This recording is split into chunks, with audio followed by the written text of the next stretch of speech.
Good afternoon, this is Sean Golding with Golding & Golding, here to discuss the basics of when you may need an FBAR lawyer.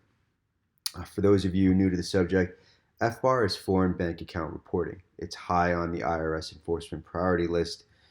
It's called FBAR, which is foreign bank account reporting. Technically, it's foreign bank and financial account reporting, and the name of the form is FinCEN Form 114.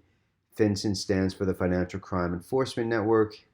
99% of the time it doesn't involve crime, so just try to remove that unfortunate term when considering FBARs. The FBAR is due to be filed at the time your tax return is filed. If you're on extension for your tax return, you also get an automatic extension for your FBAR, but that can change, so make sure you check that every year if you're listening to this in future years. In addition, even if a person doesn't have a tax return requirement for that year, if they are a U.S. person and they meet the threshold for filing the FBAR, they still have to file.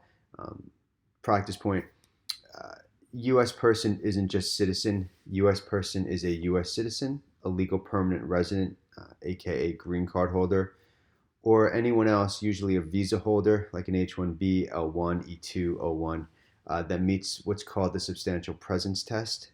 That also qualifies as a U.S. person, would require the FBAR in any year they meet that requirement. Excuse me. The FBAR has to be filed timely. If it's not filed timely, then it's considered untimely. And if it's considered untimely, you may be subject to penalties. So if you're in a situation where you have an untimely filed FBAR, you may want to consider hiring an FBAR lawyer. So there's two main areas of civil penalties. There's willful penalties and non-willful penalties.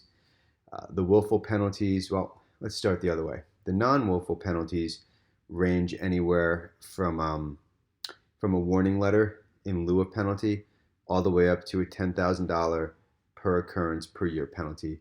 Those are not super common. The willful penalties are a lot worse. They are 50% maximum value or $100,000, whichever is higher. There is an old regulation where people were trying to argue that $100,000 is the max penalty. It's been shot down by pretty much every court. If you have FBAR penalties, or more accurately, when trying to avoid FBAR penalties, there's various amnesty programs you can consider. There's the traditional voluntary disclosure program, the new version of the program that took over where the OVDP left off is primarily for willful applicants. You have the two different streamlined programs, which is the streamlined foreign offshore procedures and the streamlined domestic offshore procedures. You also have something called delinquency procedures. If it's just the FBAR, it's delinquent FBAR procedures. If it's more informational returns, it's referred to as the delinquent international information return submission procedures.